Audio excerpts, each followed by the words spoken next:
Hola, mi nombre es Alibeisi Romero de Jesús, soy estudiante de Lengua y Literatura del Instituto Superior de Formación Docente Salomé Ureña. En este momento estaré haciendo una síntesis del trabajo que realizamos en la asignatura Literatura Española 1, Siglo de Oro, presentando así el momento de la literatura en el que nos ubicamos, los géneros literarios que aparecen en este momento de la literatura y los autores que hacen que esta literatura sea tan resaltada.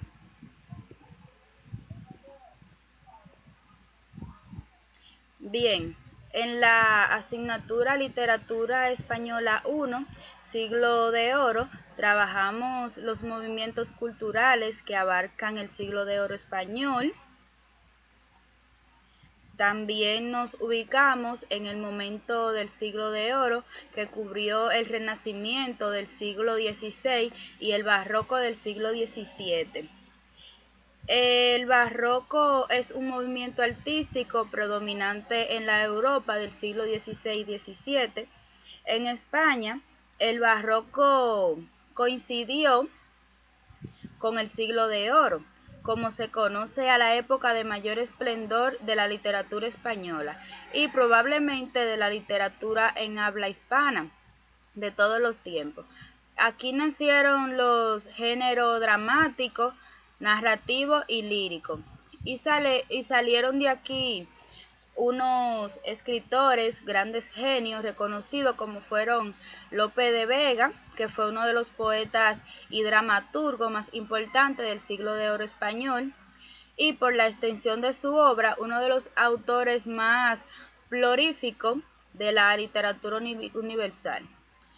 Entre estos autores también podemos encontrar a Miguel de Cervantes, que fue un escritor español, autor de Don Quijote de la Mancha, una obra cumbre de la literatura universal y también la cual es muy reconocida, incluso esta la vemos en la escuela. Luego le sigue Luis de Góngora y Argote, que fue un poeta y dramaturgo español del siglo de oro. Y luego está Tirso de Molina, que fue un religioso, como la mayoría, un religioso mercenario español que destacó como dramaturgo, poeta y narrador del barroco.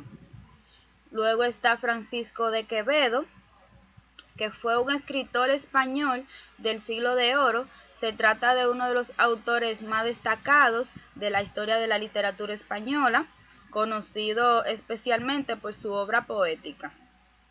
Luego vemos a Sor Juana Inés de la Cruz, la cual fue una religiosa y escritora, exponente del siglo de oro de la literatura.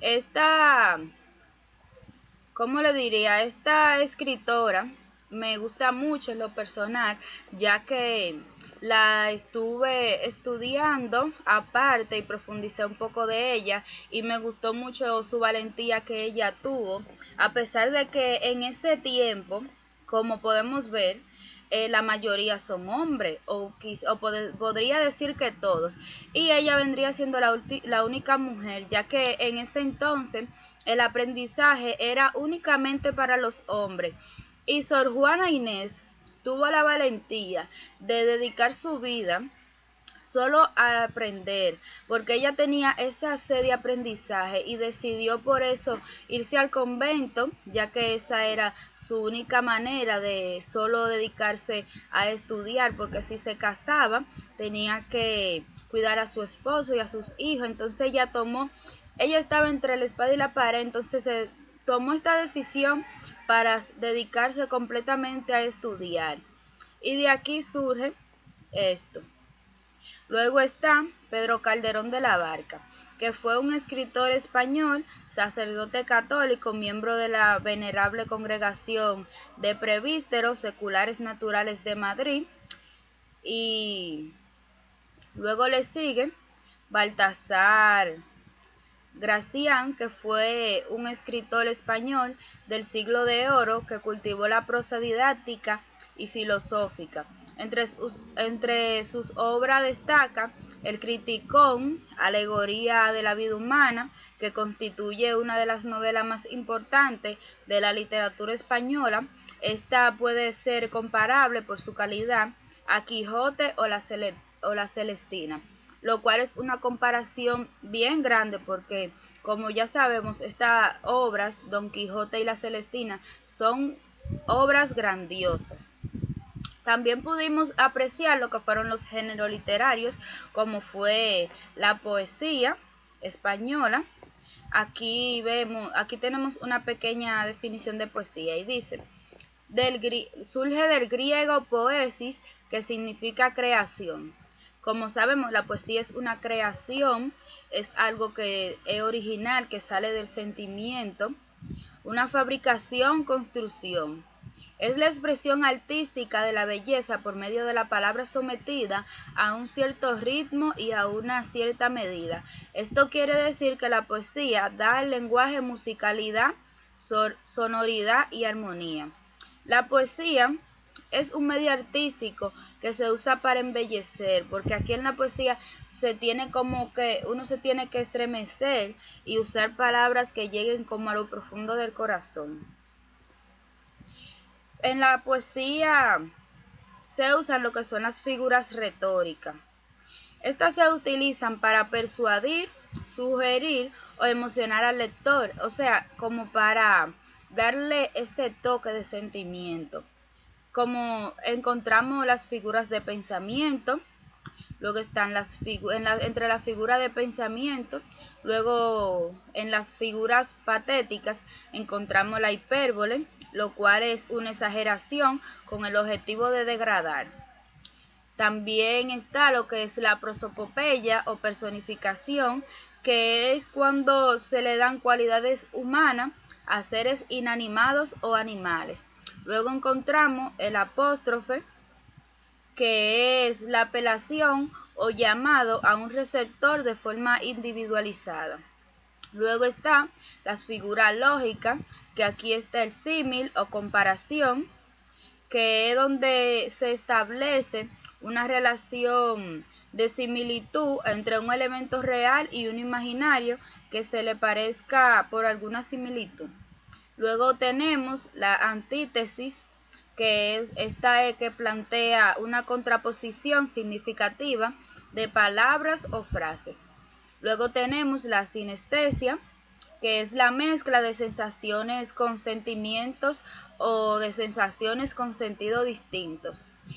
Y por último, pero solo aquí, tenemos la perífrasis, que es la utilización de más palabras de la necesaria para aludir a una idea o concepto.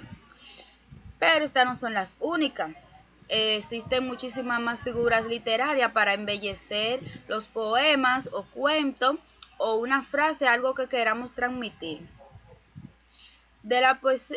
Según Aristóteles y Platón, señalaron 3 tipos de poesía.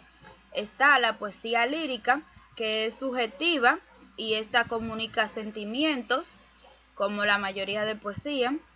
La poesía épica, que esta es objetiva, aquí el narrador cuenta hazañas o hechos, es decir, como una narrativa. Luego está la poesía dramática, que es subjetiva, objetiva. El poeta aquí desaparece detrás de los personajes que representan el drama.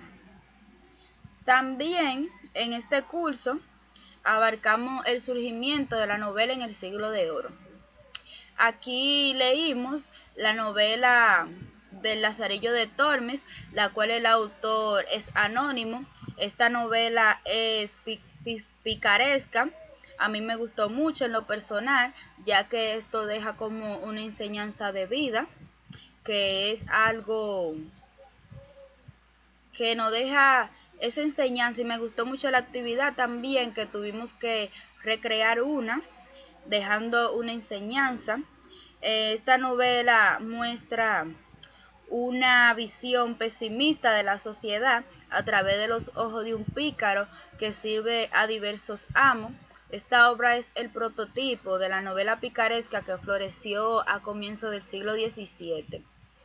Esa novela se publicó a mediados del siglo XVI, durante el reinado de Carlos I, en un contexto político en el que el Imperio español equiparaba una buena parte de Europa y también algunas tierras de América. El Lazarillo de Tormes es una novela picaresca, un subgénero literario que surge en España durante la segunda mitad del siglo XVI, y con el nacimiento de este nuevo fenómeno literario que surge por una decadencia económica que asolaba el país, que lleva al crecimiento de la miseria y un malestar general de la sociedad. Pero también trabajamos otra novela, que fue El burlador de Sevilla. Esta fue escrita por Tirso de Molina, que lo mencionamos anteriormente. Esta novela me gustó mucho en lo personal, ya que es una de las obras de teatro más emblemáticas del siglo de oro español. El protagonista de la obra, el burlador de Sevilla, o como lo conocemos más, el Don Juan, y el personaje en cual en torno gira la obra, porque casi todo se trata de él, que durante toda la obra se dedica a burlar a todas aquellas damas que encuentra en estado de gracia, para así estar con ellas, haciendo uso de sus trucos, engaños, o como diríamos aquí, de sus labias, y deshonrando de esa forma a las mujeres, perdiendo el honor del hombre con el que se querían casar. Esto era algo como muy lamentable, ya que él solo quería usar a esas mujeres y ellas se dejaban engañar de él. Aquí también me gustó mucho cuando tuvimos que adaptar esta novela como al tiempo dominicano, o o a nosotros los dominicanos, que hicimos una adaptación, pero el personaje tenía que ser mujer. Fue muy interesante. Y nada, hasta eso fue todo lo que trabajamos en el curso. Muchas gracias.